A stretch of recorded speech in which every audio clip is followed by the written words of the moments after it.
5 seconds.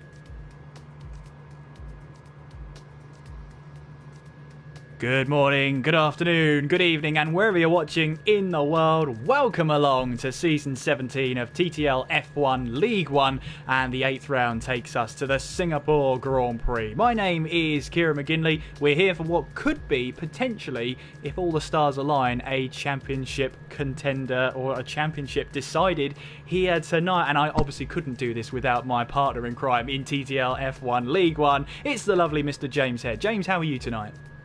Good evening, everyone. Yeah, I'm doing well, Kieran. How's yourself? Yeah, not too bad. I'm gearing myself up for what potentially could be one of the longest in terms of race time distance on the calendar. So if it rains, James, there could be a really, really long race on our hands. We could be nearing the hour mark. Yeah, we could be nearing the hour mark, and I think general terms around here, it's about 55 minutes long, the race. Probably one of the longest on the calendar, as you say. I mean, the lap distance is only 5 kilometres, but still, there's 31 laps, and again, it's one of the longest laps around on the calendar. It's going to be so interesting to see how this plans out tonight.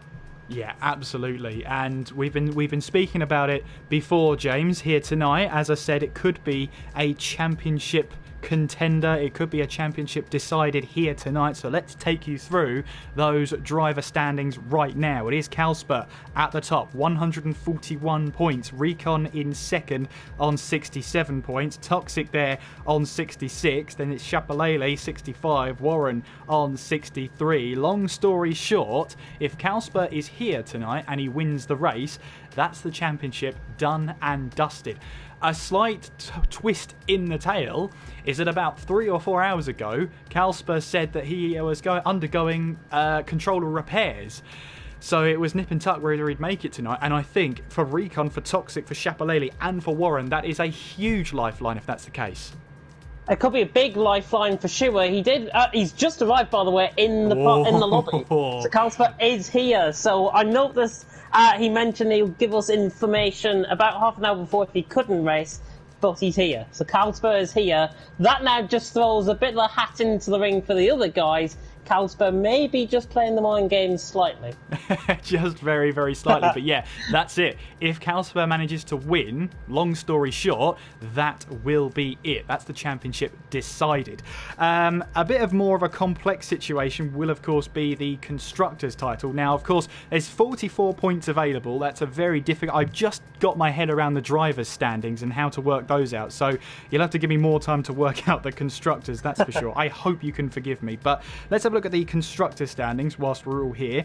At the top of the table by 70 points, clear at the top, it is Toro Rosso with Mercedes there in second place, not far behind Renault there, your top three. Red Bull and Williams looking to try and lock out fourth place there. Ferrari and Haas with McLaren looking to battle away towards the back of the field. And then Racing Point and Alfa Romeo, 27 points and 18 points respectively. It's been a topsy-turvy season for most of these teams, but what seems to be the constant is there seems to be a Toro Rosso driver, at least in every race, doing a really good job. Yeah, Toro Rosso really doing a good job. It was Calsper, obviously, who was up there last time out in Italy and finished, if I'm not mistaken, second. He finished behind Recon. Renault had a really good red letter day, actually, in Italy last time around, with Recon and Navy picking up first and third. Championship-wise, Toro Rosso are in front by 70 points coming into tonight. Mercedes on 100 and Renault in on 99 points as well. Renault chomping at the bit at the back of the Mercedes, and hopefully the Renaults will deliver tonight. I have a feeling, to be honest, the Renaults could lead themselves into championship picture here tonight. They could do, but they need a good result here tonight if that's going to be the case. I mean, they've got Recon spearheading that attack. It's been a quiet season for his teammate, though. Navy, 8th place in the drivers' standings, 32 points to his name. I mean, how would you rate his season so far? He's had a bit of a topsy-turvy season, and let's have a look actually at some of his results. He didn't finish in Belgium, which was 2 races ago. Picked up his best result of the season, finishing third last time out in Italy, albeit because of the contact with Chapelele round at Ascari. Navy beginning to come into play, possibly for maybe a good mid-pack battle to develop, and hopefully we're going to be seeing the best of the Renault driver here tonight. Recon has been the flagship for the Renault guys. but Navy might just bring a big shock here tonight. Yeah, he really could do, and it's all in the balance here with still, in theory, 5 drivers who could win this championship. However, in terms of results, it really is heavily favouring Kalsper, who could be taking his first driver's title, and wrap it up, James, with, well, what's that going to be, 3 rounds to go, potentially? Yeah, with 3 rounds to go, and Kalsper, I think, is in the hot seat. He's got to try and deliver his own destiny here tonight. That is the simple matter of things. And hopefully he will be on course for that. I mean, it's 74 points coming into tonight. But, I mean, I've just seen 2nd, 3rd, 4th and 5th. There's 4 points separating 2nd to 5th in the standings. So that is going to be a major battle that could unfold tonight. Yeah, absolutely. And of course, if you're following us here, the championship points still left to score in this championship potentially is 104 points. Remember, there is still that point up for grabs if you finish inside the top 10 and manage to secure yourself with the fastest lap of the race. So we shall see how that pans out. But yeah, realistically speaking, all Kalsper has to do, really, is finish ahead of Recon, ahead of Toxic, ahead of the other championship rivals in Shapalele and Warren there. And he's got himself a championship to take home. And I think, to be fair, with his results this season, well, rain in qualifying. How about that? Now, let's have a look at see what tyres are available. Full wets are the default starting tyre here. This could be an interesting one. If it's dry in the Grand Prix, in the race, then we're going to see drivers on wet tyres trying to tiptoe around on dry setups. I'm rubbing my hands together. This is going to be a good one. This is going to be a really exciting one. And to be honest, I'm going to let you into a bit of a secret here. This is my first wet qualifying ever in Singapore. Really? Never had one before. Yeah, never had one before. But thank God it is came tonight. TTL F1, championship up for grabs. Bring it on. Absolutely, and we've got cars firing up their engines there. We've got, I believe that's a Racing Point in the distance there, leaving the pit lane. And there's only one Racing Point here with us tonight, and it is Spike. And you can see the rain is pouring down here as Spike leaves the pit lane. He will be the first out onto track, and it's going to be quite a long hot lap here when we're talking about it. I mean, James and I were doing laps in the 2010 McLaren. You can see Spike is already just struggling with that back end already. Oh my God. That is quite a car to drive, that is for sure. But yeah, we were setting, high or mid 139s if you were James. But yeah, even in those cars, we're still going to be expecting, 136s, 137s, maybe even lower than that, especially when it comes to qualifying. But in the rain, that's where it all goes a bit topsy-turvy. We're looking at 150s in the rain, definitely. And when you're looking at a 31-lap race, this could really test the driver's patience and, of course, the driver's ability in the wet weather. So it's going to be, if it rains, one of the most physically and mentally demanding Grand Prix on the calendar. It will be, and for sure. And honestly, these guys have really got to stay quite close and not make any mistakes. Very hard to do when it's wet conditions, of course. Just to speak about in terms of intermediates to dries, if it was intermediate conditions, it's normally about 10 seconds between intermediates to dries around here. It's something like 9.5 seconds. For full wets, it's about 18, 19, we're looking on 20 seconds difference between dries and wets. So you're going to be seeing lap times probably in and around the mid-150s, I think, out on track tonight in qualifying. And if it's a wet race, then goodness me, it's going to throw a big hat right into the ringer. Yeah, absolutely, it will. But we're on board with Spike then as he makes his way in through the last part of this lap. And I've got to see if I can get just the track map up, because that would be ideal. Yes, I can. Here we go then. So he rounds his way through the final couple of corners and onwards now towards the final double left-hander here. It's normally just drop a gear in the drive, but nowhere near that through turn 21 and onwards now towards the start-finish line. Very short start-finish straight. You'd have DRS here if it was in the dry, and then braking now down the gears through turn 1, really tiptoeing your way through turn 2 and then through turn 3 there, trying to go full block to the left there was Spike. Careful on the exit here. There's quite a bit of undulation, even though it is a street circuit. There's still that bumpy exits there, especially on the exit of turn number 3. But we go through turn 4 and then through turn 5. Now it's the fast right-hander of turn 6, still flat out in the wet there. It's only a very shallow curve as we reach the end of the first sector. In towards turn 7 we go, and again, trying to mount the curbs here. The curbs are not your friends when it comes to these wet weather conditions, really slowing it down for turn 8. Lots of 90-degree corners and lots of shallow apexes as well. Turn 9 is one of them. The apex is a lot later than you think in this corner. Then straight as you can towards turn 10 and the old Singapore sling. There used to be a series of chicanes here that you take flat out, but now it's just a flat piece of track. Now we head in towards turn 11, through turn 12 and across the Anderson Bridge, through towards the hairpin of turn 13, and you're almost braking and turning there. Watch out on that right-hand side. That will catch out a front right-hand tyre if you're not careful and if you're not precise enough on the entry there. Heading towards the end of the second sector and onwards now towards turn 14, another 90-degree corner, this time to the right here. Lots of curbs and undulation here. Use that track on the left-hand side. Don't use too much though, don't go over the white line, otherwise you'll invalidate your lap time. Heading in through 15, then through turn 16 here, under the bridge through turn 17. Then we go underneath the grandstands as we head in towards turn 18 here. 90-degree left turn under the grandstand. There we go, so you get a little bit of shelter here before you're straight back into the rain through turn 19. Now in towards turn 20. Again, trying to keep it nice and tidy through here, through turn 21, and then we're heading onwards now towards the final few corners, turns 22 and 23. Of course, you can see down to 4th gear to keep the traction there. Backhand wanting to step out over the crest and across the line. Spike there, 158.002, and instantly beaten then by Toxic, 156.0. 2 seconds quicker in the Red Bull. Chapalele, 154.7. They're all coming through now thick and fast in these lap times, and we'll have to keep an eye on these lap times and on these weather conditions, because of course in the wet weather, the longer you run on these tyres, in theory, the faster you get, because the tyres get more acclimatised to these conditions. The delta when you wear out these tyres is minimal in the time you lose. So the idea is just get as many laps as you can on these tyres and you should be in for a good shout. You should be in for a good chat, and to be honest, Chapalele off a first lap at 154.7 might already be the time to beat.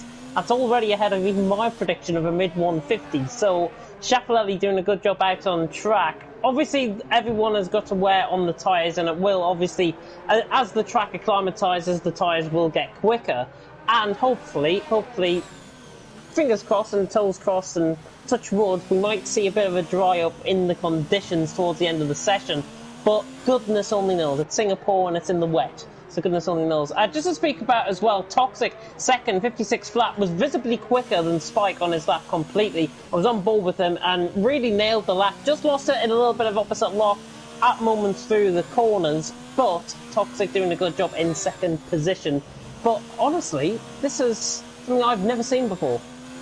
Wet weather qualifying here at Singapore is not for the faint-hearted, as we saw Sean there going across the line, 58.1 from the Haas driver. Still awaiting lap times from one of the championship contenders. Warren here trying to tiptoe his way through, and then onwards towards the last sector here, through 15, then towards turn 16. You can see these treacherous conditions, James. This rain right now has not let up so far. No, rain hasn't let up so far, and the more the rain comes down, the more this is going to turn into a bit of an ice rink out on track. The only cover that these guys get, it was through that grandstand section, just underneath there. That's the only shelter that these guys get, and maybe under the underpass as well, coming through turn 22. But coming through the final two corners now, Dill Warren looking good. He's going to go in and around 5th or 6th, I think, with this lap. Across the line, goes 5th.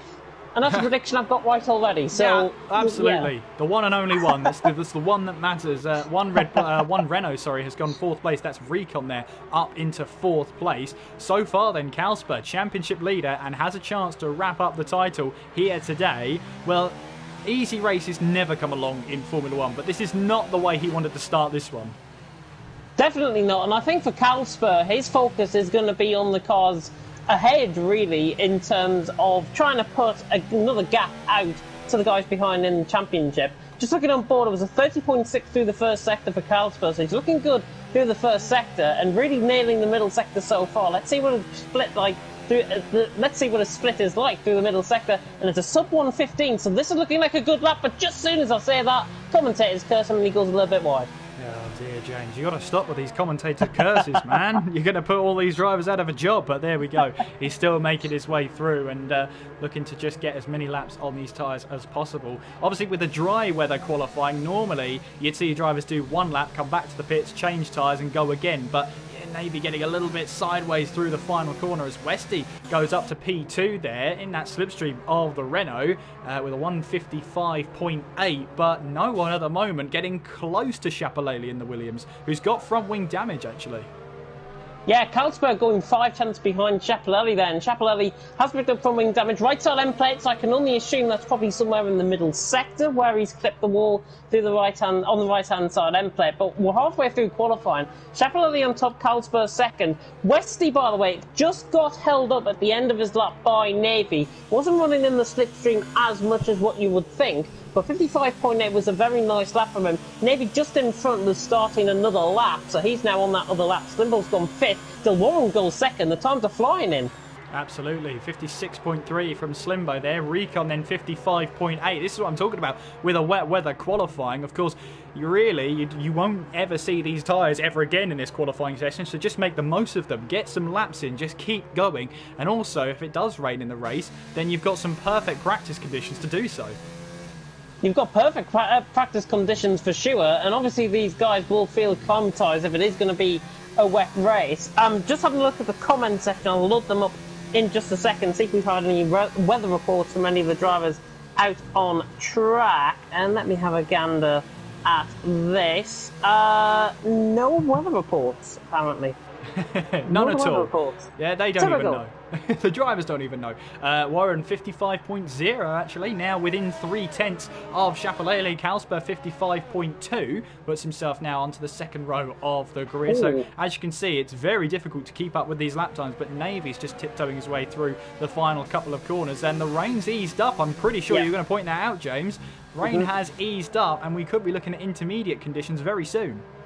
We should see the delta times for inters, I would say, within around 2 or 3 minutes. So these guys obviously are going to pit in, go into the pits. The majority of them are coming into the pits, so they feel that the intermediate conditions is now the right tyres to go on. Recon is on a wet set of tyres. So is Navy. He improved 2 tenths on his lap at 156.3. But intermediate conditions should be a couple of minutes away. You should see the first cars begin to come out the pit lane very soon with that green wall compound of tyre on. Well, I mean, Spike is really trying to lure us over to watch him because he's currently ready to go out on a set of soft tyres.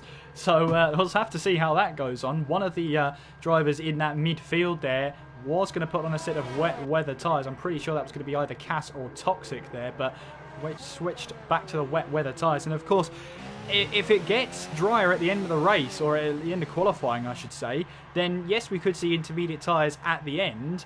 But is it worth going on to the intermediate tyres now and seeing what the conditions are like, or waiting? Because now it comes down to this. If the rain eases up any more, it could be dry tyres towards the end of the race. So now the drivers really have to think, is it worth trying to expend a set of intermediate tyres to see if I can get myself up the leaderboard? Or will I just find myself in the wall? I've got to be honest, I think the set of wets is currently the best, because I'm seeing a few drivers switching from inters to the wets. I've just seen Sean do that. He was going to go out on a set of inters, has now switched it to a set of wet compound of tyres. So clearly the delta time is not there. They're probably having a bit of a fiddle about with the X and Y, the X and square button, to be honest, and with the D-pad to see what's going on. Sean is back on a set of inters, so we should see first drivers coming out very soon, I think. Maybe on a set of inters, but there may be quite a difference in the strategies. I think the time, though, for inters should be soon, as there are cars coming out of the pits now. Yes, looks like it's inters for most of them. Yeah, absolutely. So we've got, who's that coming out of the pits first? Westy. And it's an Alfa Romeo. It is, you're right. Westy there coming out of the pit lane onto a set of intermediate tyres. Now he's got to be careful. You'll be able to see on board with Westy, there's a certain line that they have to take in order to really maximise these intermediate tyres. You can see there's just a bit of a darker patch on the racing line, and of course the wet weather tyres can pretty much displace 70 litres of water every second. That's right, every second. So it's fair to say that once the rain eases off slightly, that wet weather, or that line, is going to get much less water on it. Standing water on the line helps to keep the wet weather tyres temperatures down, but once that starts to be expelled to the outer regions of the circuit, that's where you're going to see the intermediate tyres take full effect. Now, of course, the intermediate tyres are for those in between. They're literally in between the dry and the wet weather tyres. They've got the grooves there to dispel some water, but they don't give you enough grip, and you've got the real risk of aquaplaning if the weather conditions are just too wet for the tyres. So these are good good tyres, pretty much on your road car, but you wouldn't use them for too long in the dry weather conditions, otherwise you will absolutely burn them asunder, and they'll quickly become a useless set of slick tyres. Just won't give you any grip whatsoever. Yeah, I've got to be honest, the Inters, hopefully we're going to see the first indication of whether the tyres are right. They must be right, because the majority of the guys have now came out. So the Delta time, as I rightfully predicted, again, 2 predictions right tonight. You can take a shot for every prediction I get right. Don't encourage drinking, by the way. Yeah, that's the last shot you're having tonight, that's for sure. But Wesley, yeah, he's just about to start a lap, and visibly the track is getting quicker, and visibly he looks quicker on this outlap compared to what he was on the wet side of tyres. 55.8, that will not last, but just as soon as I've said that, he's made a mistake through the final corner. Yeah, it's all about confidence in these conditions. Now, he may have made a mistake on that last corner. However, if the track conditions are like this and there's still a little bit of rain, then the intermediate tyres are just going to get better and better. What's important is he keeps that car on the island and just tries to set as many quick lap times as he possibly can. Also, on a lap time, looks like Warren is making his way through turns 1, 2 and 3 there, just trying to keep that back end tidy on the exit. I think Sean is also trying to follow him through, which he is there, as now they make their way towards turn 5. But yeah, with these intermediate conditions, it is going to be very, very difficult to keep these cars on the track. But they'll find the more running they do now on these intermediate tyres, the less water there is on the line, and the better these intermediate tyres will perform. It's sort of like a compromise of performance to begin with. You get the worst of it out of the way, and then eventually the intermediates just click on, and you're able to be much more confident on them. Yeah, exactly, and I think we're going to see a scenario, to be honest, where the last person across the line could get pole position. That is probably what we're going to be focusing on possibly tonight. It looks to me as if the rain is stopping again. Westy on a lap, he was 3 tenths down through the first sector. Let's see what he's like through the middle sector. I think he's down again. He's only down by a tenth though, so clearly the tyres are now beginning to come into play. So I would say in a lap or two, or certainly towards the end of the session, and certainly towards, if we're going to get last across the line, we could see pole position come very, very late on. Yeah, and of course it's going to be that real transition period between the two tyres. As James has said, we're pretty much over with that transition period, and I think Westy has backed out of his lap here to just ready to go again. He knows it wasn't the best lap in the world. Warren, meanwhile, making his way now underneath the grandstand through turn 19. He'll go. Then it's turns 20 and 21 coming up.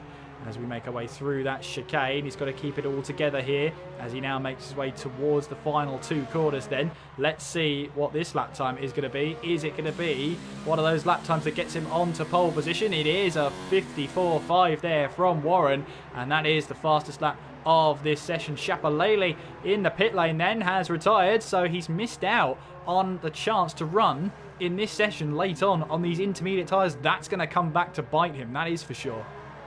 Oh, yeah, exactly, and I think around this track, overtaking is at a premium, so he's going to be really struggling. If everyone improves on a set of wets to a set of inters and improves ahead of Shapalele, it's not going to look too great for him, I think, in this race. But hopefully, you never know, we might be wrong, and the inters might just not come into play towards the end of this session. Just running on board with Toxic across the line. Oh, 54.1, there you go. 2 seconds improvement by Toxic, so inters now beginning to come into play.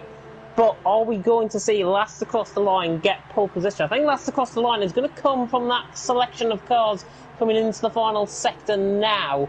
The 2 Ferraris I'm looking at especially.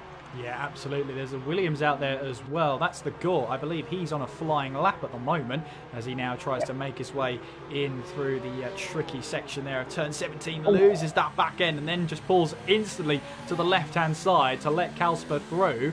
And speaking of Kalsper, I believe he's on a lap right now as he makes his way underneath the grandstand and onwards now towards turns 20 and 21. Now this is going to be a chance for Kalsper to get himself on to that championship top step. He makes his way now around the final 2 corners and towards the line. What's this going to be? A 52.9 from Kalsper, but can anybody go quicker? We've got Westy, I believe, is coming towards the line, then round the final 2 corners and onwards towards the start-finish line. P2 for Westy at this moment in time, but expect that leaderboard to shuffle around so much in these closing laps, or in this lap alone. Warren comes towards the line. It is a 53.6, but he invalidated the lap, so it will not count. Sean coming towards the line, goes to P9, 55.5 there. We've got Spike, who's trying to make his way now round the final corner, 4/10 quicker through this middle sector as he makes his way now towards the line, 54.6 from the racing point, which now puts him onto the 3rd row of the grid. We've got Abu, who's out there at the moment, but Toxic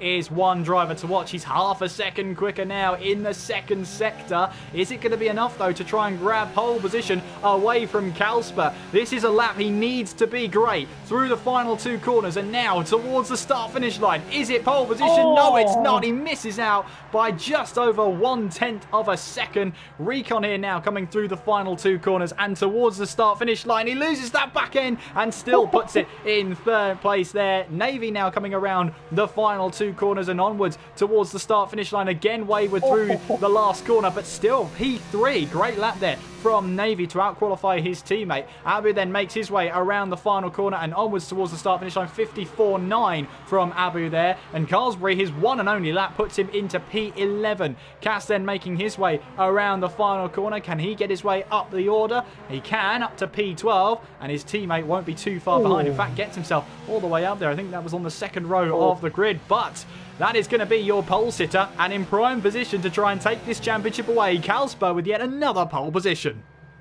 Great qualifying session that, and only a 10th of a second between Kalsper and Toxic. Toxic really made up the time in that final sector. Just very unlucky, just got a bit squirrely coming through into the final sector.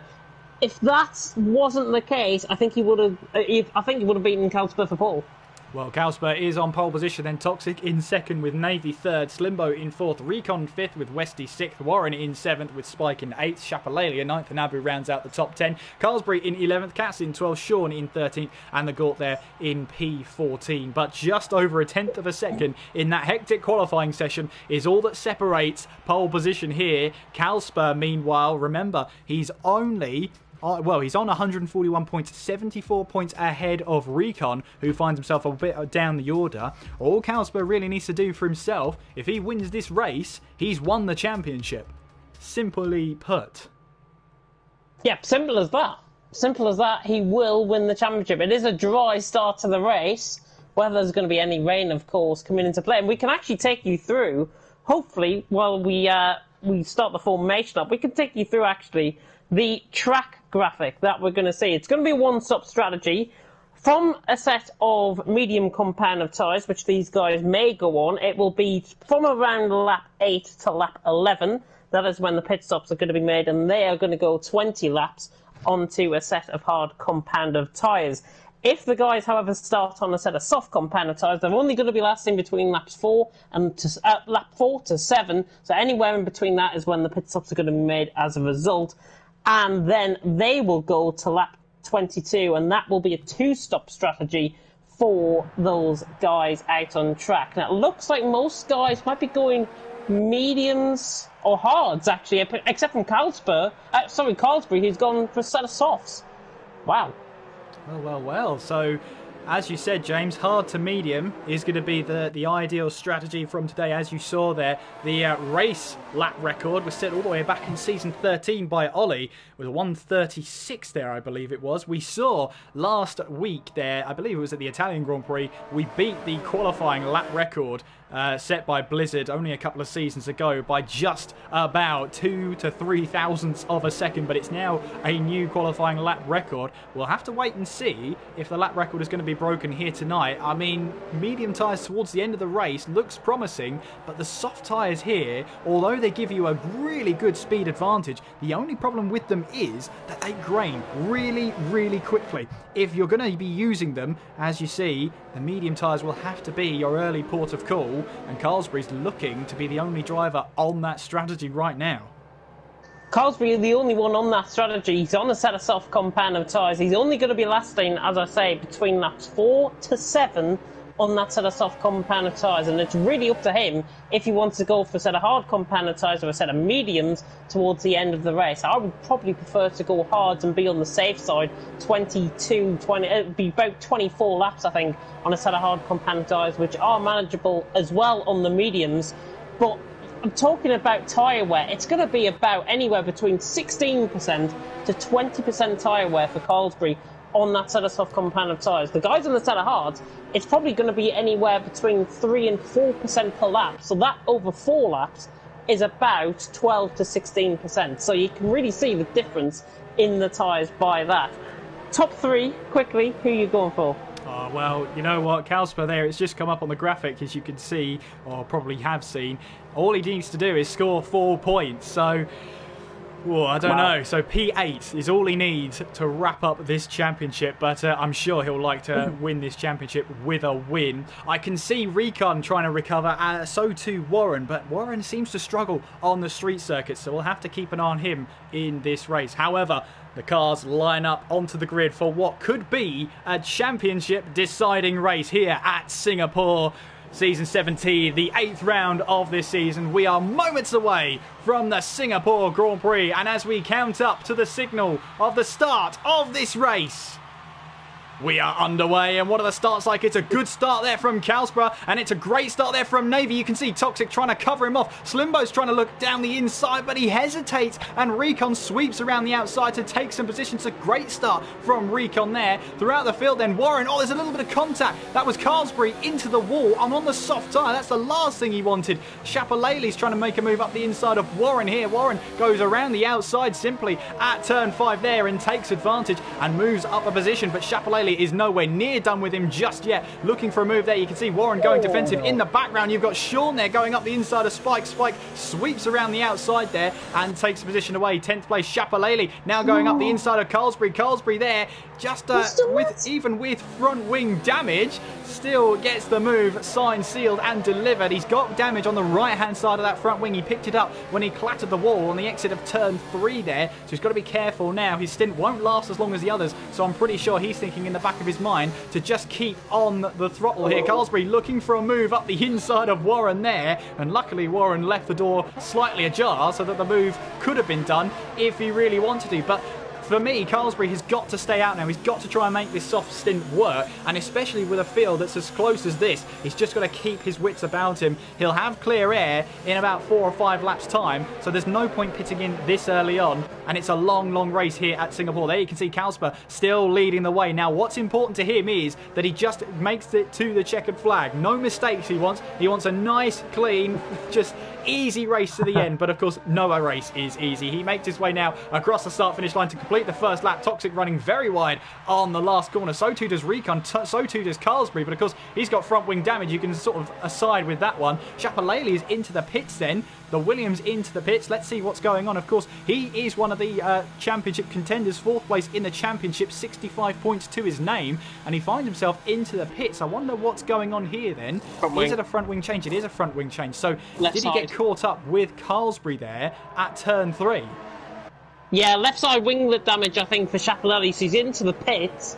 Onto a set of medium compound of tyres now. 30 laps on a set of mediums, I think, is pretty much do or die around here. But it can be done. I've seen it done before on a set of medium compound of tyres. Carlsberg, by the way, he went around the outside of Spike. Spike pulled a Sergio Perez, by the way, through turn 1, cut completely the inside, let everyone through on the inside through turn 2. He pulled the Sergio Perez, but Carlsberg is beginning to try and motor into contention, but overtaking around here is at a premium. It's impossible to try and get any overtakes done, except from the straights.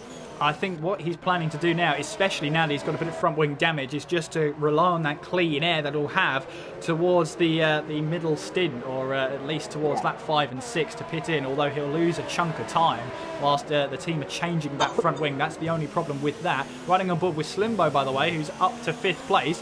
And what would be great to see is if we can see the position changes. Oh, Slimbo's down to 5th, I should say. He started 4th in this race. Carlsberg's up 3 places with that front wing damage. Sean up 3. Those are your sort of joint biggest winners. But Shapalele down 5 places. He's been to the pit lane to repair a front wing, and he's down in 14th place. And then Kalsper sets the fastest lap of the race too. What he'll want there is pole position and fastest lap of the race, along with a win. Just completely dominate today. That would be the way he wants to round off this championship. He's already 1.8 seconds clear of Toxic here, and Navy's right on the back of him. Toxic's got right side end plate damage. I think he's hit the wall coming out of turn 2, and again he nearly hits the wall on the exit of turn 3.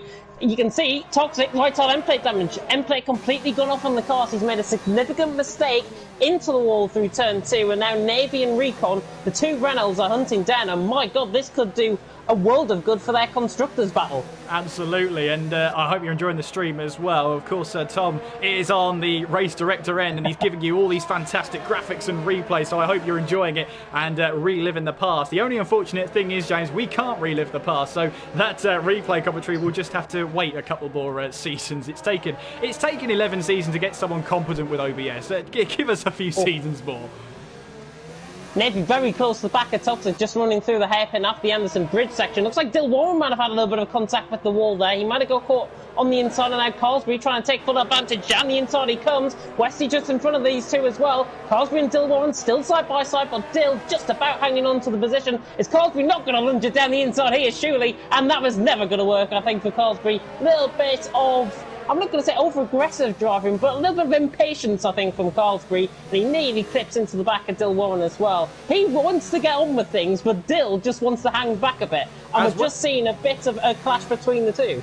Absolutely, but the thing is, Carsbury knows he has to be aggressive because he's got the front wing damage. So he knows here, as you said, James, overtaking here is at a premium. So he knows he's got to get in front, and at least through the mid-speed corners, he'll have some chance of keeping up with the guys around him. Oh, Navy getting a tank slapper there, going through turn 4, somehow keeps control of the car. But Recon might be thinking this is his chance to try and go and sweep around his teammate then as we head away through turn 6. Recon's now got the inside line for turn 7 here. It's Renault versus Renault, and Recon takes the inside line and moves ahead of Navy then as we make our way now up towards turn 8. But my goodness, Navy is a very, very lucky boy. He is a very lucky boy, and to be honest, I think Toxic might have done the same thing that lap before, where he picked up the front wing damage. I would imagine that's why he lost 2 seconds over Kalsper in that corner alone. Recon now on the back of Toxic, and I think Navy probably just had a little bit of an inkling to let him through as well, to try and hold up Slimbo when behind, because Slimbo is beginning to look quite quick out on track. The Ferrari man currently in 5th, and on the back of Navy, again overtaking at a premium. Kalsper's championship hopes though, big boost, Toxic 3.1 seconds away. He's completely out of tow from anyone else in behind. Kalsper is dominating so far. We're only on to the end of lap 4. Yeah, the fact that Toxic has got front wing damage will help him to no end, but what he's got to do is guard against complacency. The last thing he can do is think this is wrapped up before we're even halfway through, before we're even a quarter of the way through. We've still got 30 laps to go here at Singapore, maybe even just slightly less than that, but yeah, the last thing you could do is get complacent. Carsbury there picking up a 3-second time penalty. I'm not surprised. He probably has to try and turn in a bit earlier than the other drivers around him, and well, obviously that gets him a few quarter cut warnings and eventually a penalty. So on top of that, he'll have to pretty much take the penalty of changing his front wing at a pit stop. Oh! Toxic into the wall coming out of turn 4. Sorry, apologies there, Kieran. Recon now down the inside. He's got end plate damage on both end plates. That was significant hit to the wall.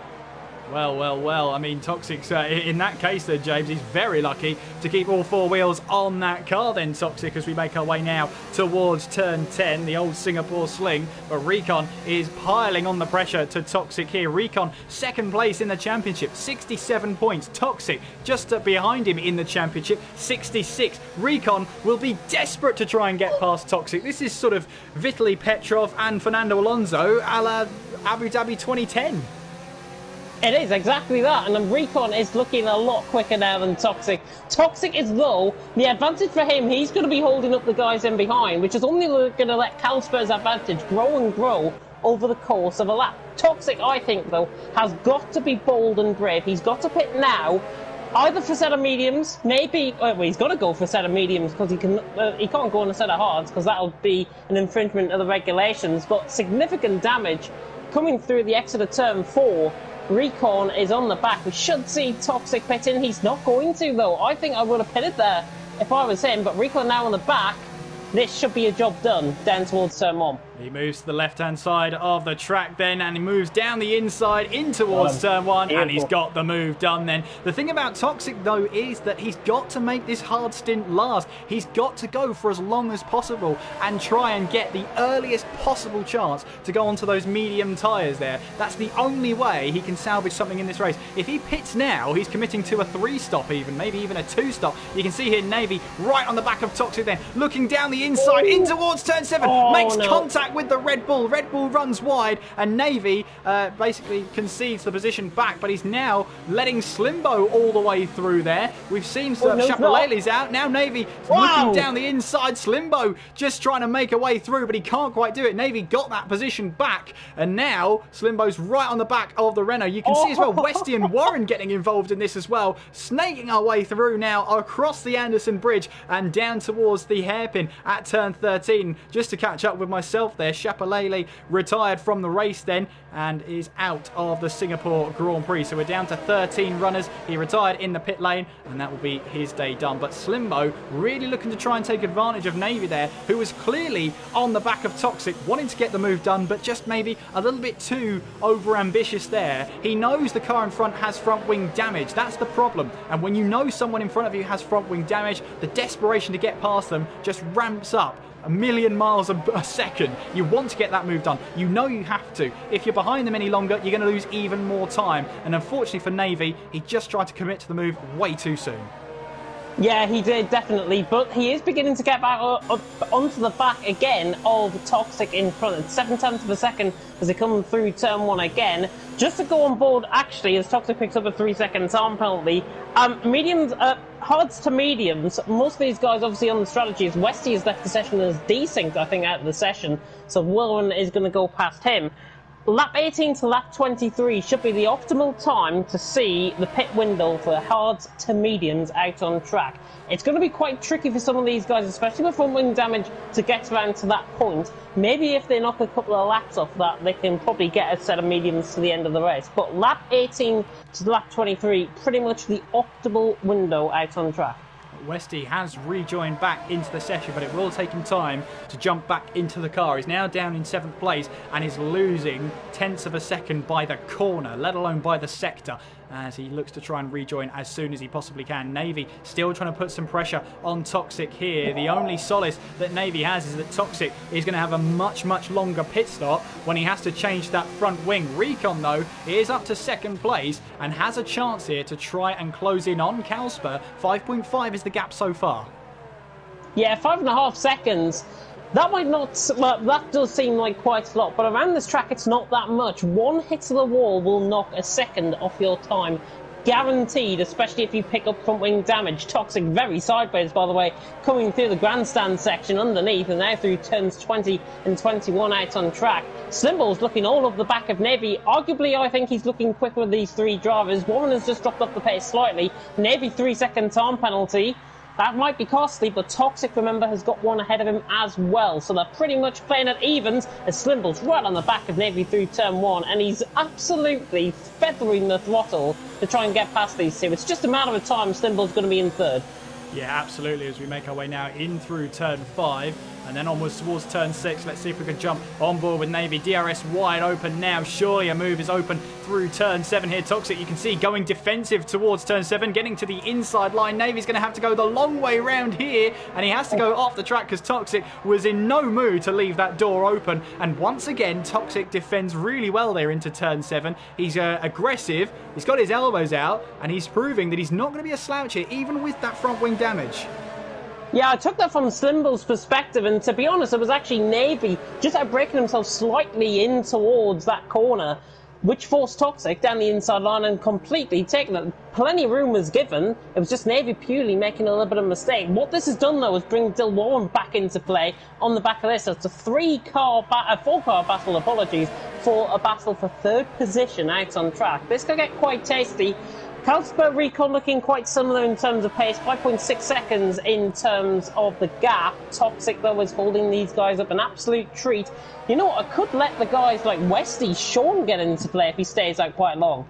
Yeah, absolutely. I mean, Westy, after his desync and loss of connection here, is now down to 4.6 seconds. Navy is really wanting to try and get this move done. We're going to jump on board with Slimbo here because Navy's got a compromised exit as we make our way now in towards 22 and 23. DRS wide open for Navy and for Slimbo. Will Navy try and move down the inside? No, he won't. He thinks better of it and has to wait again until turn 7. But we've seen already how the Red Bull is going to defend. Now it's up to Navy to try and get a reaction. As you can see there, Warren getting a little bit squirrely on the exit of turn 3 there through turn 4 and loses himself a couple of tenths of a second. This is Navy's chance now once again through turn 6. He thinks he knows where this Red Bull is going to go down the inside. As he know, he sticks to the racing line this time. Navy up the inside in towards turn 7. Has he got the move done? He'll be on the outside for turn 8 here as the Red Bull desperately tries to hang on to third place. Oh, they've come together. Navy's into the wall, and with that loss of downforce there for Toxic, he was always going to understeer, and Navy into the wall. Yeah, Navy, wrong place at the wrong time. Toxic with the front wing damage. Obviously, going side by side is very tricky into that corner, and to be honest, I've seen that time and time again. Normally, when you go side by side in towards the end of the first sector and in towards the start of the second sector, it's never really going to end well. But that has actually proven that Slimble was the quicker driver, I think, out of the two, because he got a tremendous run and probably would have got onto the back of Toxic and Navy if it wasn't for the contact anyways.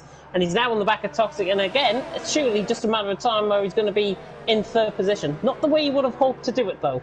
Well, you can see there, Toxic's front wing. You might as well just have a dinner plate on the front end, or a dinner tray at least. There's no end plates on that front wing, and the tyres, especially the front tyres, must be screaming in absolute agony. What that's going to do then is have a compound effect. So his front tyre wear is going to be a lot worse than Slimbo's and for Warren's, because the front tyres are having to work even harder without the assistance of the aerodynamic at the front. Lap 10 then of the Singapore Grand Prix. Carlsberg leads by 5.7 seconds ahead of Recon. Then Navy comes into the pits then to replace that front wing, and he might try and take those medium tyres to the end of this race. Slimbo, though, it's now his turn to try and find a way past Toxic, and he's quickly the Ferrari being hounded by Warren there as we make our way in through turn 6 onwards towards turn 7. Slimbo is closing up by the absolute margin here. He'll have to go round the outside at turn 7, locks up there, and Toxic finds the way back through. Warren now on the outside of turn 8 there. Can he get the traction down then? They're still side by side as we head through turn 9, and the Mercedes gets the move done, spotted that chance there, sniffed it out,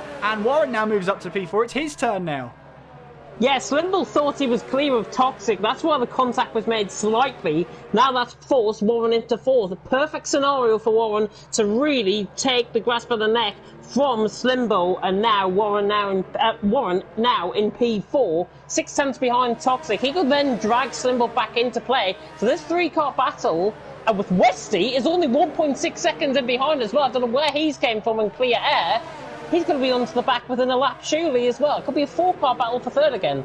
Well, it could be. I mean, what's going to help is that Toxic, Warren, Slimbo, and Nave are all battling, and when you're battling a car, you're losing time. If you're battling a car that's got front wing damage, you're losing even more time. So that's what's allowed Westy to close up so quickly. Now 1.6 seconds behind here. This battle for a potential podium. Slimbo now right on the back of Warren here. He's got a really good run through 22 and 23. He might try for a move up the inside at turn 1, you know. He's got the Mercedes on the right-hand side. He does try and go for the move then. He'll be on the outside for turn 2, but on the inside for turn 3. Can he get this move done? Can he get the traction down? You can see then the Mercedes still on the outside, and Slimbo still they're going side by side then around the outside at turn 5, and Warren's lost that back end there, and Slimbo's able to take full advantage. Actually, no, he didn't lose the back end, the Mercedes there. That looked like on the camera that he did, but Warren's got ahead. Slimbo trying to battle away, and Warren, after all that, has just they've come together. Warren lost the back end and collected Slimbo. Slimbo with nowhere to go finds the wall and loses that chunk of front wing. Just a complete racing incident there.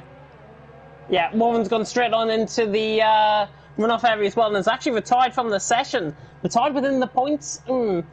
Slimbo, but no front wing. Just simple. I was just about to commend them both for fighting so hard. It was such a great battle between them both. Just one bit of unfortunate contact. They got caught on the outside curb, and that Slimbo was just in the wrong place at the wrong time, simply. Now that's put Westy up the 4th. Yeah, and I think Warren is instantly in the chat there apologising to Slimbo. That's why he retired. But, you know, at the end of the day, Warren lost the back end. I think, really, there's not really a lot Warren and Slimbo could have done differently there. They're both hard battling. And I think at the end of the day, that's just racing, unfortunately. But I know Slimbo will be a little bit furious about that. It's one of those things, isn't it? You're furious at the time, and you'll reflect back on the race and think, you know what, there's not a lot I would have done differently. There's not a lot that would have happened differently. And unfortunately now, Warren has taken itself to retire from the race, and now pretty much if the results stay the same, takes himself outside of the championship hunt. Someone to come in. Navy is going around the outside of the goat. What a move! Surely he's got it done. Oh, he gets caught on the inside curb. Oh, I thought Navy had that to try and get the move done on the goat. He had the overcommitment. He had the car ahead. He had the car fully ahead of the goat. He just lost it on the curb. What an unbelievable move that would have been.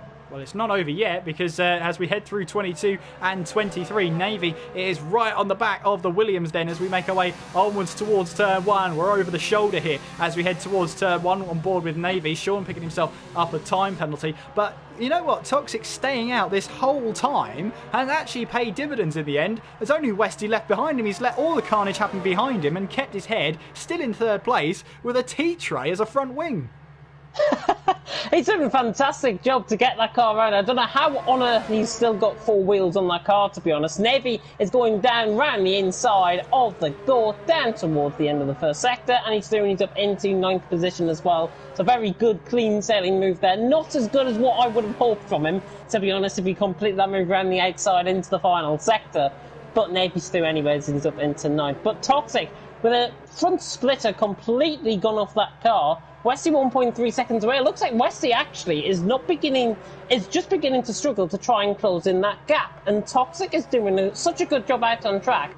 The gap is now beginning to come down through the corners, but on the straights, it's quite even. So Toxic has just got to try and get to that premium of about lap 18 to lap 23, I think it was, for a set of hard compound of tyres to a set of mediums, and then he'll be focusing on that race. Calspert, by the way, as well, leading the race, doing a fantastic job out on track. And I mean, coming into tonight, he has taken every race this season when starting from pole position. Let's just let that sink in for a bit. Calspert has taken every race this season when starting from pole position. So really, the stars are aligned then to crown a champion here tonight. Calspert leads Recon by 5.5 seconds. We've got yellow flags there in sector 3. Is that going to be Slimbo into the wall? Yes, it was. Into that wall there at turn, I think that's turn 17 there. Cass and Sean are side by side underneath. He make contact. And there's left side end plate damage for Cass. Sorry to cut in there, but Cass was trying to go all the way around the outside. It's very similar, to be honest, to the Warren incident with Slimbo. Cass there, you can see damage to that front wing, and Slimbo has retired from the session in the pit lane.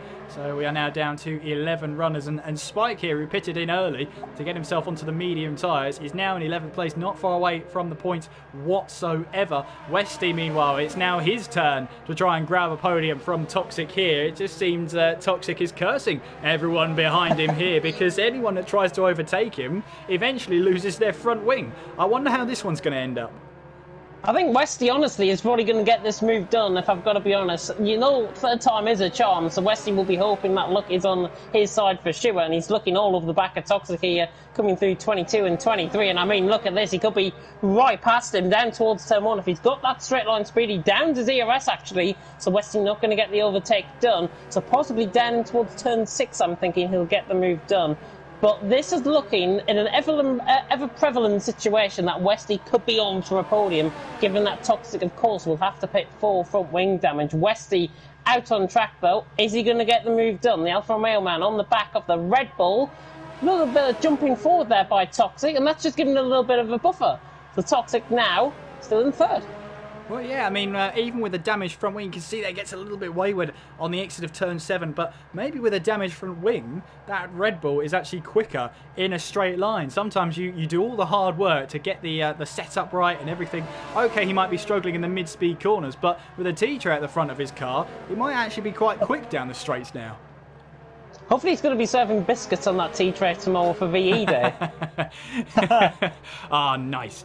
Westy had to get here. that in there. Oh, I had to. Over the Anderson Bridge through turn 13. Westy trying to get the great exit that he needs to try and get past this Red Bull ahead of him. Westy here looking for a move into 14 maybe. No, not quite. Just a little bit too far back. But as you can see, this is the only battle that's happening right now. The only one that's closer is Abu and Carlsbury. 4.3 separates them right now. That's really the other closest battle on this track. Let's ride on board with Westy for a bit then as we head underneath the grandstand here through turn 20. And no, we're coming up to turn 20 now, through 20 and 21. Let's see, Westy, can he try and find a way past? Now you can see Toxic here is weak through 22 and 23 because he can't carry as much speed. But Westy here, I think, holding back this time because he knows the way he's going to get past is trying to get and maximise the exit off of turn 5. Oh, and he might actually get it coming through turn 2 here. Going to switch it back, but he's nowhere near. And Toxic just looking quicker through that first sector there. Carlsbury through second time fell the track extending at the final corner. That has been quite prevalent here tonight, people track extending at the final corner. And again, Westy is just not close enough. I'm not sure if he's hanging something back for the second half of this race, or if it just isn't quick enough to try and get past Toxic. And oh my god, he's nearly into the back of Toxic under the brakes. But Westy still in P4. I think he's holding something back for sure, but whether it's him holding it back or if it's his pace remains to be seen. I think it might be the latter, to be honest. Well, we shall have to wait and see. I think Westy realises that the pit window is coming up very, very shortly, and is it worth trying to undercut an already wounded car? We'll have to wait and see how that goes out. And obviously the undercut will work tremendously against Toxic because he's got to replace that front wing. He can't go onto a set of medium tyres like that. I've been there in his shoes with a damaged car that you try and get all the way to the end of your long, hard tyre stint. It is not easy. And by the time you have a car that works again, you turn in and it actually turns in. It's quite incredible. And then you actually do crash because you don't expect to have that much grip. But Westy here still right on the back of Toxic, keeping him close company as we head through 18 and 19 here, and just keeping the pressure on, keeping that wheel going then as we head through 20 and 21 onwards now towards the final two corners of 22 and 23. Hopefully you've buckled in for this one as we've reached the halfway stage of this race. Then Westy around the outside. It's raining. It's starting to rain as Westy looks to try and put a move on him in towards turn 1. They bang wheels here. Toxic tries to find a way around the outside now of what will be turn 3, and Westy has to back out of it. But it has started to rain here. It's spitting at Singapore. Another one. This is my first time that I'm going to get a wet race around Singapore. Fantastic. Well, we'll have to wait and see how prevalent that rain is. It is only spitting right now. Dry tyres are definitely the way to go, but the best way you can tell, it's not always clear over the stream when you're watching the skies for the weather, but have a look at the halo, have a look at the car. You can see there's water dripping down it, and it is beginning to rain, but it's very, very light at the moment. Will it get any heavier? I think I'll go a set of inters first and then maybe to a set of wets before the end of the race. It remains to be seen. But out on track, Carlsbury has absolutely put the hammer down, and he's on the back of Abu, and it's 4.9. It was 4-point-odd seconds between them, and Abu, I think, is just going to let Carlsbury through here. Surely, Carlsbury, yeah, there you go. Carlsbury just lets him through. I think Abu must have front wing damage to lose that time. He has. He's got right side. No. Right side and plate damage, that's my eyesight going there. Left, right, left. Well, Westy, meanwhile, is still on the back of Toxic there. You can see the rain is getting a little bit heavier, but again, Kalsper, who has a chance here to wrap up the championship with a win here tonight. Obviously, he wanted a nice, easy race. He's not going to get that. He's going to get nowhere near an easy race now. The one thing you don't want to do at the start of a race that starts to turn on the weather is be the race leader, because everybody's reacting to you. Do you stay out? Yes, well, I'll pit in. You're at the disadvantage here. 5.6 ahead of Recon. We'll have to see how that goes. Westy, meanwhile, it wants to try and get this move done on Toxic because he doesn't really want to be held up in the pit lane behind the Red Bull. Obviously, the Red Bull, at some point, I think will be one of the first to take the plunge if they're going onto a set of intermediate tyres. And of course, just because it's raining, James, doesn't mean that the slick tyres aren't the quickest tyre. They still are right now. Yeah, slick compound of tyres, preferably on a set of hard compound of tyres, would probably be the way to go. Abu has came into the pits, interestingly enough, and he's gone onto a set of intermediates. Cass is on the back of the goat running down towards turn 1 as well, and he commits the move down the inside, off track albeit, but Cass got the move done and had the car slightly ahead into the corner. Might just let him off with that one. He's through and he's up into 8th position. But Abu, interestingly, taking the plunge, going for a set of inters. I think that's about a lap, maybe 2 laps too early. Yeah, I think you're right. It is slightly too early for my mind. You can't really see any slippery conditions just yet. But you can see Westy's confidence in the car there has gone a little bit. There was a bit of spray, I think, coming off the Anderson Bridge. So it might actually be next lap around inters, I'm thinking. Well. I mean... You've got Spike in the pit lane. He's going on to a set of intermediate tyres. He's normally a good character at guessing when to pit in for intermediate tyres. He clearly thinks it's time and it's ready to go. But of course, here at Singapore, it is a long lap here. Recon into the pit lane then from 2nd place. And this is what I was saying. You don't want to be the leader, especially at a track that's 1 minute 40s here. It's 1 minute 40, you're not in the pit lane, onto a set of intermediate tyres. But there goes Recon then, the Dutchman, onto inters. Westy, meanwhile, I wonder, Toxic and Westy will surely react to this. And Toxic, at long last, he'll be thanking his lucky stars that he can finally get a new front wing on that car. We've got a Williams off there. That's the Gore. DRS is disabled, so now it is the crossover point. And there's Kalsper making his way still in the 2nd sector. The Gore then still out on track. He's got a little bit of damage to the car. Westy into the pits then. Toxic replacing that front wing. Let's see then, Westy should rejoin ahead of the Red Bull, which he does by a clear margin, because of course he had to pit in to replace that front wing. But there is Kalsper now, tiptoeing his way around, just wanted to get to the end of this one. Carlsbury into the pits. There goes Sean onto a set of intermediate tyres. As you can see here, a very, very busy pit lane. Cass will be not so happy with that one. The Gort finally gets his way back towards the pit lane. Not sure whether that was a mistake or whether that was contact with another driver. Abu, meanwhile, pretty much got the lap done here. He undercut there. So too did Spike. But let's see if this is going to gain Abu a couple of positions. I think it will, you know. He's going to make his way past the Gore. How about Cass then? Yes, he does. Goes straight through. So Abu then has made the undercut work. A dream. He's up to P8. And the big question is Recon going to undercut Kalsper for the lead of the rest? 31 seconds. It was 33.5 at the start of the lap. So bear that in mind. It's 30.3 now. If it gets to about 28 seconds, these guys are going to be very close to each other coming out of the pits. This could be quite interesting. Recon might have pulled off an absolute blinder here.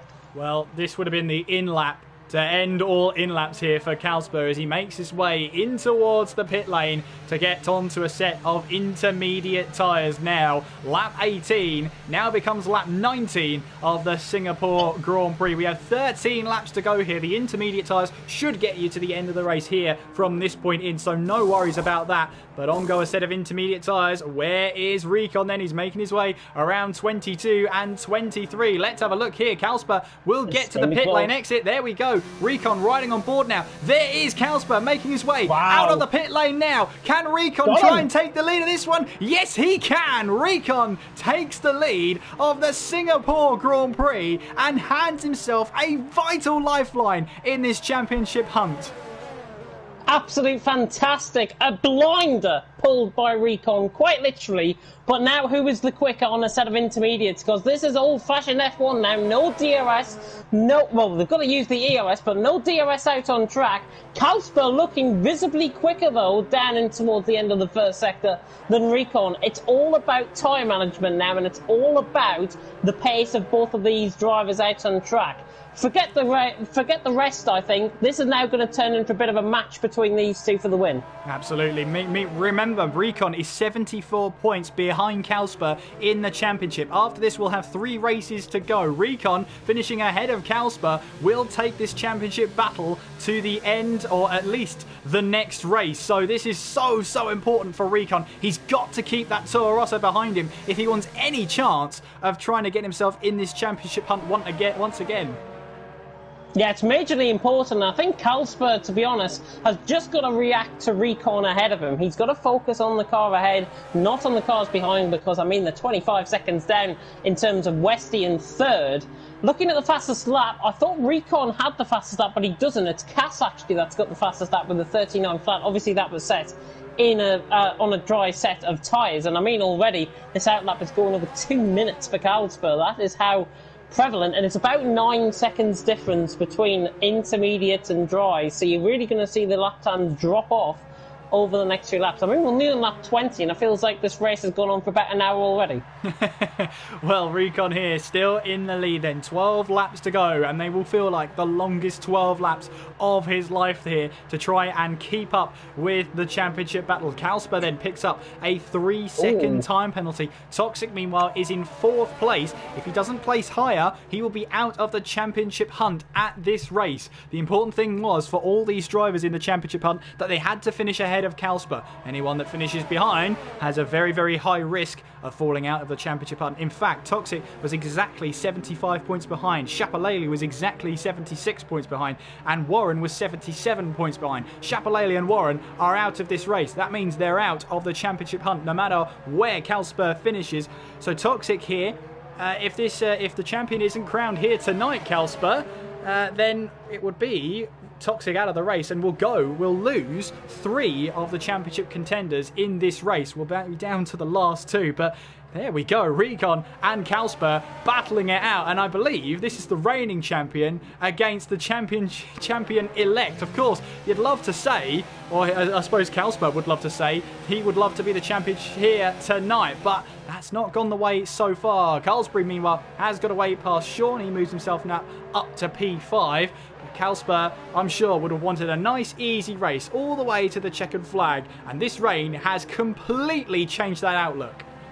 He's not getting his way of things at all. Recon looking quicker. What Recon has got to do at this stage, because they've both got 3-second time penalties, he's just got to try and keep it from overrunning the curve. He doesn't want to pick up another 3-second time penalty. Neither does Kalsper, and it's really going to be a test of who's going to have the biggest balls really out on the track. And I think in terms of looking through 22 and 23 there, it was Recon, because Kalsper went very wide indeed. And again through turn 1, Kalsper may be beginning to struggle, and the champion from last season now beginning to pull out a little bit of a gap, and he just looks a little bit more confident now all of a sudden. Yeah, absolutely, but that confidence can't be mistaken for complacency. He's got to stay on it now for the rest of this race. These are 11 laps to go. These are 11 crucial laps to go in this championship hunt. The thing that Kalsper might have held on to was the fastest lap of this race. If it keeps raining, then that pretty much is locked into Cass, so long as he finishes inside the top 10, and with only 11 people running in this race, that shouldn't be too difficult for him to get to the checkered flag. Lap 21 of 31. Recon leads the way and hands himself a lifeline in this championship hunt. Kalsper in second place. Westy is in third, 24.8 behind Kalsper. That means he's over 25 seconds behind the race leader. What the whole story of that has not been, if you're only just joining us, and where have you been? Toxic there went the whole hard tyre stint before this rain hit with basically a tea tray on the front of his car. No front wing end plates whatsoever. He did an amazing job of trying to battle in third place and try and hold off drivers behind him. The only problem is that it's cost him a mountain of time, especially for Westy and for Toxic, who really wanted to finish ahead of Kalsper. Well, unless Kalsper retires from this race, there won't be a way back in for Toxic in this championship. And I believe, James, you're looking at this battle for 5th place. No, I was looking at the battle for the lead because I thought Recon nearly hit the wall. Nearly. And again, very close to the wall. Recon has just taken the limit a little bit too much. But the battle for 5th really beginning, and Navy's looking quick out of these 3. Oh, and he nearly hits the inside of the Anderson Bridge. Coming across there. Goodness me, we were so close, inches apart from actually losing a little bit of end plate. But Navy looking quick, and we've got Cass and Abu. The battles are just spawning out of absolutely nowhere. Yeah, this rain has really helped these drivers to battle once again. Abu is being closed in by Cass. Of course, Abu came in a lap earlier than everybody else and managed to get himself up to 8th place. Meanwhile, then, this battle for the lead continues through turn 6 and onwards towards turn 7. Recon still leading this way ahead of Kalsper. Meanwhile, then, the battle for 5th is heating up. Carlsbury ahead of Sean and Navy. Navy, of course, wants to get his way back through the field. As you can see there, Sean taking absolute liberties there at turn 21. But of course, if the in-game stewards don't punish you, then there's no reason why you can't do that. The whole point of a racing driver is to find the limits and see where you're not punished, and then keep going with those limits. Yeah, I watched Navy, to be honest, through there, and Sean fell off the throttle through the corner. That's why he didn't pick up any sort of one or any time penalty. Abu, by the way, is back into the pits. I can only assume that is left side end plate damage, and it is, I think, for a front wing change, if I'm not mistaken. No, it's not. It's just full set of wets. Well. Interesting. He got it right before. Meanwhile, Navy looking for a move then down the inside of Sean then at turn 7, trying to go up the inside, and of course the Haas is around the outside, and Navy, has he got that move done? Yes, he has, in towards turn 8. Well, we were trying to judge that call for Abu earlier on in the stint then when he went onto the intermediate tyres. It turned out to be the exact right call because it earned him a couple of positions. Is this a telling sign that the wet tyres are the way to go? I've got to be honest, no, because he's lost 8 tenths coming out of the pit lane. So I think he's on the wrong tyres. You'll see the dividends. If the goes and increases the gap to about 5.5 seconds, as I've literally just proven there, it's now 5 seconds, Abu was on the wrong tyres completely. So he has blown his shot, possibly getting a top 8 finish. But the rain looks like it's beginning to come down a bit heavier out on track. It is. I have to be honest with you, it is. And the problem is that the call to go onto dry tyres to intermediates is a lot easier than the call to go from intermediates to full wet weather tyres. The problem you're looking out for now is at the edges of the circuit. You can see it's really coming down now.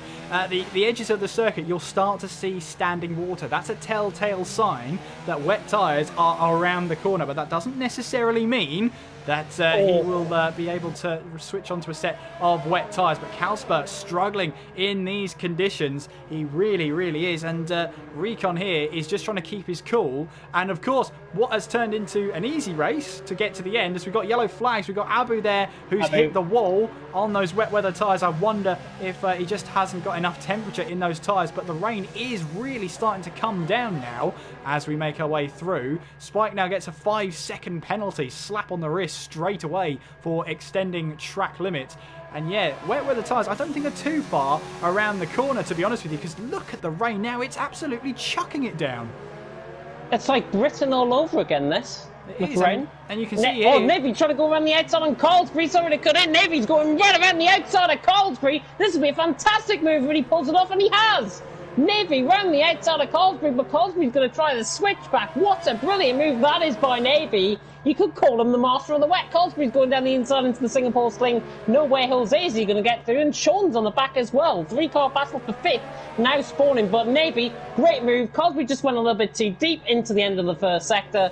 And Navy is through and he's up to 5th. Takes full advantage with a great move. Yeah, that all stirred from Carlsbury going wide at turn 7. That just allowed Navy to get the move done, gave him the confidence, and signed, sealed and delivered. He got that move absolutely spot on, sought the opportunity and absolutely took it, moves up to P5. Carlsbury, meanwhile, picks up another 3-second time penalty. That is going to hurt him towards the end of this race. Okay, it's 25 seconds back from West, but Recon will be looking here to just try and keep his cool. And yeah, that rain is so heavy coming down onto the circuit here, but I'm not seeing any standing water on the outside of the circuit just yet. That's normally the telling sign that wet weather tyres should be prepared.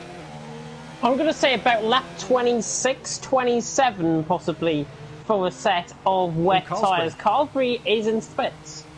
Yes, this should be, or could be, a switch to the wet weather tyres then. It is. Into the pit lane we go, and you can see there are tyres ready.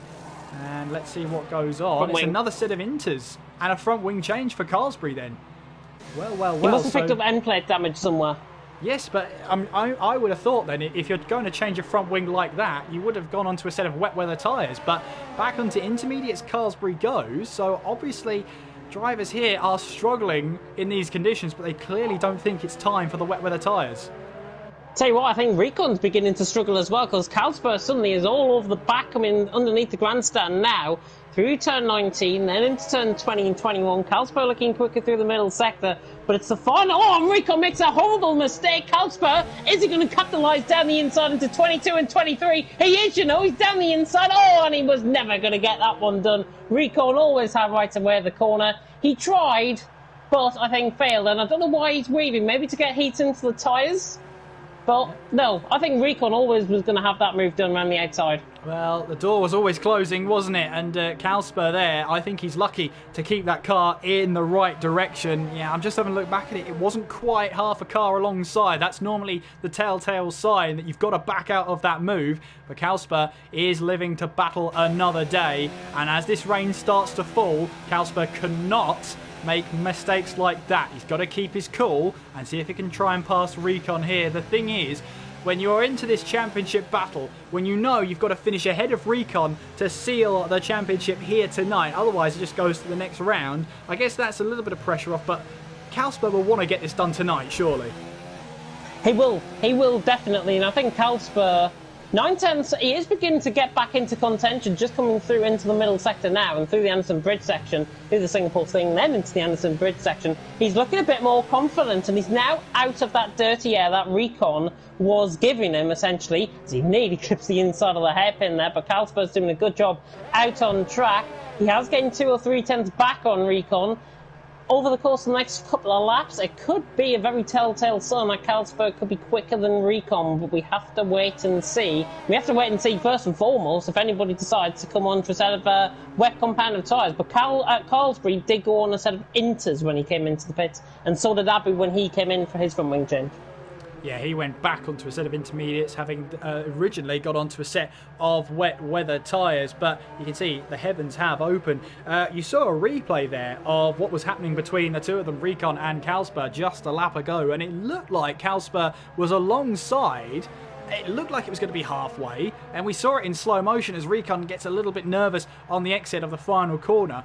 And it's almost as if Carlsberg sort of backed out of it, which then didn't give him the half a car length anymore. And that's what made the contact. So it's one of the half-hearted moves. The half-hearted moves are the ones that are the most dangerous. You think you can go for it and then decide at the last moment, no, actually, I can't do this. And that can actually cause more damage than it resolves. But as I said, Carlsberg has got to make these smart decisions. He knows the pendulum is in his favour. But he's got to play his cards right if he wants to wrap up this championship here tonight. 3.5 tenths gained on this lap so far for Carlsberg. It's really beginning to fly. The rain, literally, I cannot really see with all these lights that are flashing beside and the cars of how they're going around at speed. It is really becoming difficult for me to actually look visibly at TV pod and think, yeah, it's absolutely pissing it down out on track, and pardon my French there. Yeah, we'll get the bar of soap over to James as soon as possible in these trying times. But Recon here still holding on and hanging on to the lead of the race then, with Carlsberg only 6 tenths behind. And with this wet weather, you can see, I can see a little bit of a reflection on the track. Standing water is starting to build up on this track here, and we could be seeing almost a finale of the race of Belgium 2008, where the weather conditions deteriorated so much towards the end of the race, but the drivers had to commit to the tyres they were already on. Carlsberg sees the mistake of Recon and closes up right onto the rear diffuser of the Renault here as we make our way now through and tiptoeing our way through turns 21 here. And we're trying to make our way through. You can see the drivers are so nervous to get onto the power through there. Now through 22 and 23. It is absolutely pouring it down, raining cats and dogs at the moment. And you can see here, Recon starts lap 27 in the lead of this race. Carlsberg in second place at the moment, but he's trying to play his cards right. But it's always really easy for me to say, at least, try and play your cards right, keep your cool. But if you're in a championship battle, you know finishing ahead of Recon in this scenario will hand you the championship. But in these weather conditions that are so terrible, it's easier said than done for sure, but he's in the slipstream as we make our way in towards turn 6, now towards turn 7. Will Kalsper go for the move? He thinks about it, runs in the back of Recon, and Recon goes straight on. Kalsper waits up for him. At least that's the sporting thing there. But yeah, Kalsper wanting to go down the inside, left his braking late, and then tucked back in, realising it wasn't going to be done, and hits the back of Recon. Now, if that's going to harm anyone, that's going to harm Kalsper. Is there any damage to that car? No, no damage to that car. Would have been right side end plate damage. There might be a winglet missing, I'm not sure. But it looks as if he's got away with that one scot-free. The question I was going to ask before they made contact is, would you pit in for a set of wet compound of tyres if you were Westy or Toxic in behind to try and get an undercut towards the end of the race? Well, it makes sense, doesn't it? But the only problem is that if there's no sort of standing water on the track here, you can see there is in places, but not the way you'd want it to be. It's not a clear cut opportunity to get into a set of wet weather tyres. It is so difficult to predict what it's going to happen here, and because it's a street circuit, you find that normally street circuits have a pretty good drainage system around the track, so it can take slightly longer for the track to get to that wet weather condition. But obviously the intermediates are okay for now. When you get to that crossover point and you're in a real chance to grab a win or a championship battle, the last thing you really want to do is make the wrong decision and make the wrong move. But with Westy and Toxic, they'll probably feel there's nothing to lose here apart from that last podium spot. Toxic will definitely be thinking about wet weather tyres. For sure he'll be thinking about it. At this moment in time, if it finishes like this, he's out of the championship battle. He's got to do something to get himself back in, at least a glimmer of hope. Yeah, I've got to be honest, Toxic should pit because he's got left side end plate damage as well on that car, and in fact he's running his T-tray again. His right side end plate is slightly damaged, but his left side is certainly there. His left side end plate is definitely gone, but his right side is still there, so it's not quite a T-tray just yet. Lap 20. Kalsper in second, but with a little bit of visible right side end plate damage on Kalsper's car, he is beginning to try and hunt down Recon.